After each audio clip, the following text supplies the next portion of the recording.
नमस्कार विद्यार्थी मित्रांनो, कालच्या व्हिडिओमध्ये आपण केंद्रीय लोकसेवा आयोगाच्या पूर्वपरीक्षेबद्दल बघितलं आहे। पूर्वपरीक्षा नेमकी अभ्यासक्रम पद्धती कशी असते आणि पूर्वपरीक्षेला कुठकुठले विषय तुम्हाला अभ्यासायचे आहे याच्याबद्दल डिटेल्स व्हिडिओ आपण आपल्या चॅनलवरती बनविला आहे। तर जर तुम्ही बघितला नसेल तर तुम्ही आपल्या चॅनलवरती जाऊन तो व्हिडिओ बघू शकता। तर आज आपण आपल्या पार्ट 2 बद्दल इथं चर्चा करणार आहोत, म्हणजेच मुख्य परीक्षेबद्दल आपण डिटेल्समध्ये आज बघणार आहोत की नेमकी मुख्य परीक्षा अभ्यासक्रम पद्धती कशी असणार आहे, परीक्षा पॅटर्न मुख्य परीक्षेचा कसा असणार आहे तो सुद्धा मराठीमध्ये।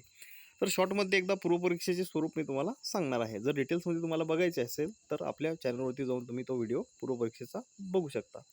तर केंद्रीय लोकसेवा आयोगाची 3 स्तरीय ही परीक्षा असते, म्हणजेच पूर्वपरीक्षा, मुख्य परीक्षा आणि मुलाखत।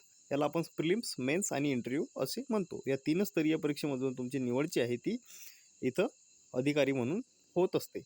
तर पूर्वपरीक्षेचे स्वरूप कसे आहे, तर पेपर 1 जो आहे तो आहे अनिवार्य याकरता कारण याच्याच आधारावर तुमची मुख्य परीक्षेकरता जी आहे ती निवड होणार आहे आणि याच्याच आधारावर तुमचा पूर्वपरीक्षेचा जो आहे तो कट ऑफ लागणार आहे।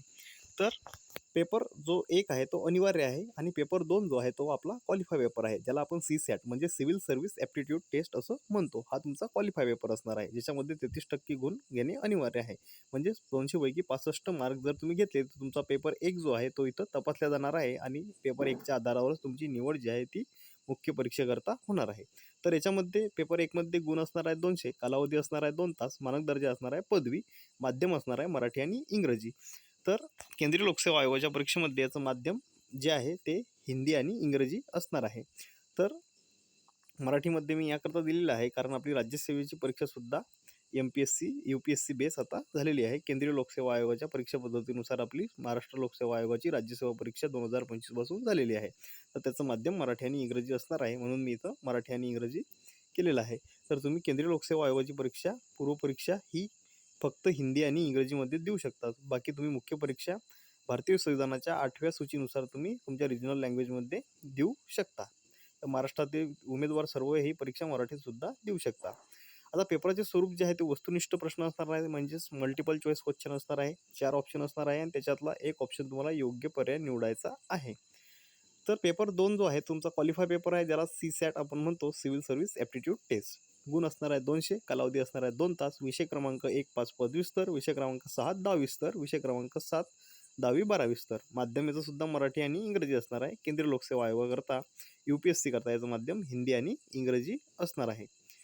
तर पेपराचे स्वरूपसुद्धा वस्तुनिष्ठ प्रश्न म्हणजे मल्टिपल चॉईस क्वेश्चन असणार आहे। दोन्ही पेपर तुमचे हे मल्टिपल चॉईस क्वेश्चन असणार आहे पूर्वपरीक्षेचे, पण मुख्य परीक्षा मात्र तुम्हाला डिस्क्रिप्टिव्ह द्यायची आहे, म्हणजे वर्णनात्मक द्यायची आहे। लेखी परीक्षा तुम्हाला मुख्य परीक्षा इथं द्यायची आहे। आता मुख्य परीक्षा नेमकी कशी असणार आहे याच्याबद्दल आपण सविस्तर बघणार आहोत। तर मुख्य परीक्षा अहर्ताकारी म्हणजे याकरिता कारण मुख्य परीक्षेचे जे 2 पेपर असणार आहे ते क्वालिफाय पेपर असणार आहे। ज्याप्रमाणे CSAT हा क्वालिफाय आहे, त्याचप्रमाणे मुख्य परीक्षेचे 2 जे लँग्वेजचे पेपर आहे ते सुरुवातीचे क्वालिफाय असणार आहे।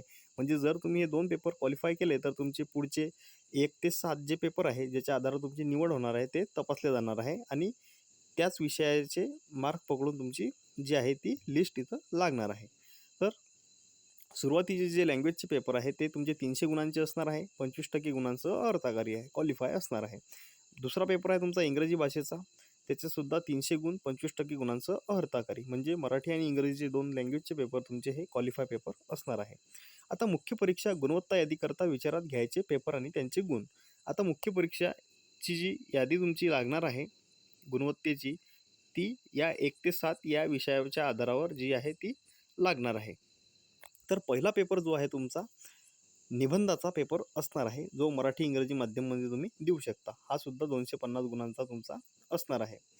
तर ज्यालाच आपण AC सुद्धा म्हणतो, ACचा पेपर।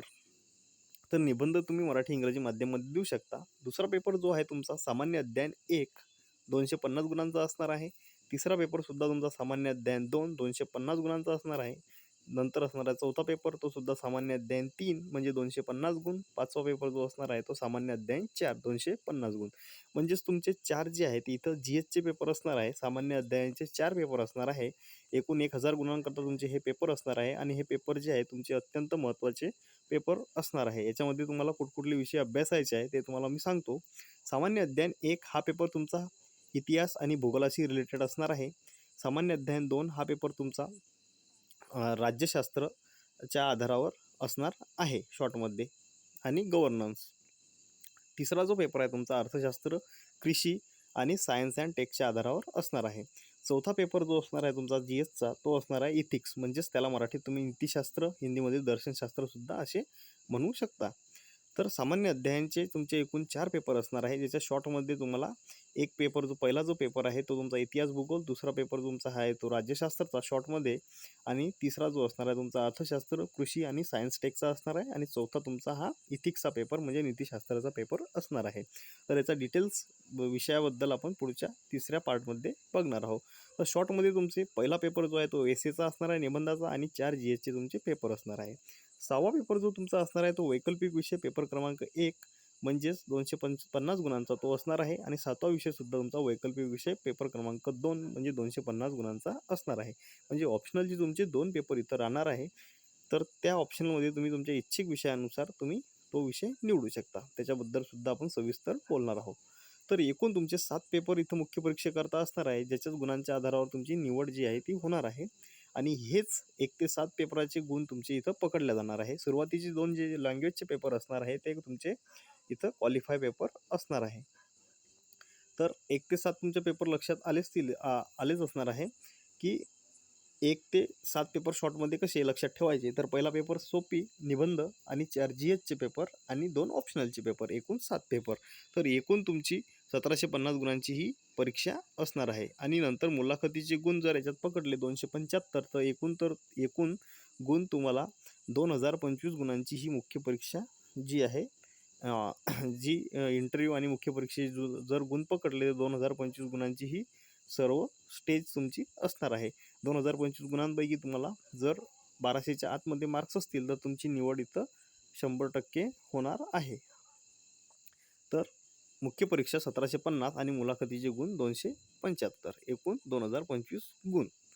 तर ही झाली तुमची मुख्य परीक्षेचा अभ्यासक्रम टॉपिक वाईज. तर आता याच्याबद्दल आपण सविस्तर तिसऱ्या पार्टमध्ये बघणार आहोत. तर तुम्हाला काही मी टिप्स सांगणार आहे मुख्य परीक्षेबद्दल. त्या अशा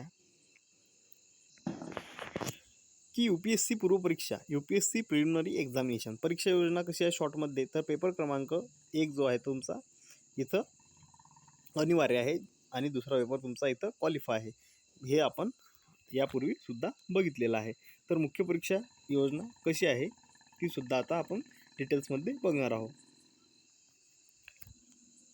तर UPSC मुख्य परीक्षा, UPSC मेन्स एक्झामिनेशन, पहिला जो मुद्दा आहे तो आपला लेखी परीक्षा ही परीक्षा असणार आहे, ज्याच्याबद्दल आपण चर्चा केलेली आहे. एकूण 1750 गुणांची परीक्षा असणार आहे. प्रश्नपत्रिका संख्या असणार आहे 9. प्रश्नपत्रिका संख्या 9 म्हणजे 9 इथं तुम्हाला विषय जे आहे ते असणार आहे, आणि 9 विषय तुम्हाला इथं 9 विषयाची परीक्षा द्यायची आहे.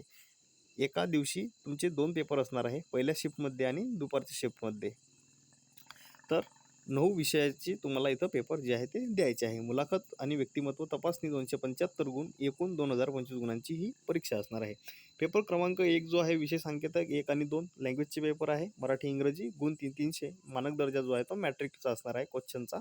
माध्यम असणार आहे मराठी इंग्रजी. केंद्रीय लोकसेवा आयोगाकरता हिंदी आणि इंग्रजी असणार आहे. नंतर तुम्ही मुख्य परीक्षेसाठी तुमची रिजनल लँग्वेज जी आहे ती निवडू शकता. कालावधी 3 तास असणार आहे. हे सुद्धा 25% गुणांचं अर्थकारी आहे, क्वालिफाय आहे, आणि वर्णनात्मक पारंपरिक 2 पेपर तुमचे हे मी तुम्हाला सांगितलं की हे क्वालिफाय पेपर आहे. आता गुणवत्तेसाठी मोजले जाणारे पेपर म्हणजे पेपर 3 ते 9. तर पेपर तिसरा जो आहे तो निबंधाचा 250 गुण. नंतर आहे तुमचा सामान्य अध्ययन 1 ते सामान्य अध्ययन 4 पर्यंत, म्हणजेच तुमचे हे 4 GSचे पेपर हे सुद्धा 250 गुण आणि पदवीचे असणार आहे. माध्यम याचं मराठी इंग्रजी असणार आहे. मुख्य परीक्षेचं मराठी आणि इंग्रजी असणार आहे. वेळ 3 तासाचा. आणि नंतर तुमचा जे 2 पेपर आहेत ते आहे तुमचे ऑप्शनलचे पेपर, म्हणजेच वैकल्पिक विषयाचे 2 पेपर 8 आणि 9 क्रमांकाचे. 250 गुणांचे आहे. पदवी स्तर याचा जो असणार आहे तो क्वेश्चनचा असणार आहे. मराठी आणि इंग्रजी माध्यममध्ये तुम्ही हे पेपर लिहू शकता. वेळ 3 तास, आणि सर्व पेपर तुमचे अनिवार्य आहे. सगळे पेपर देणं तुम्हाला इथं गरजेचे आहे, आणि सर्व पेपर तुमचे लेखी असणार आहे, वर्णनात्मक पारंपरिक असणार आहे, डिस्क्रिप्टिव्ह असणार आहे. आता काही महत्त्वाच्या टिप्स याच्यामध्ये असणार आहे. त्या अशा की पेपर क्रमांक 3 ते 7 साठी उमेदवाराला प्रश्नपत्रिकेतील उत्तरे मराठी आणि किंवा इंग्रजीमध्ये देण्याचा पर्याय उपलब्ध असेल. पेपर 3 ते 60साठी एसएचे पेपर, 4 GSचे आणि 2 ऑप्शनलचे पेपर तुम्हाला मराठी किंवा इंग्रजी भाषा देण्याचा पर्याय उपलब्ध असेल. पण कसा, तर तुम्ही मुख्य परीक्षेला ते तुम्हाला सिलेक्ट करावं लागेल जेव्हा तुम्ही अर्ज भरता त्यावेळेस.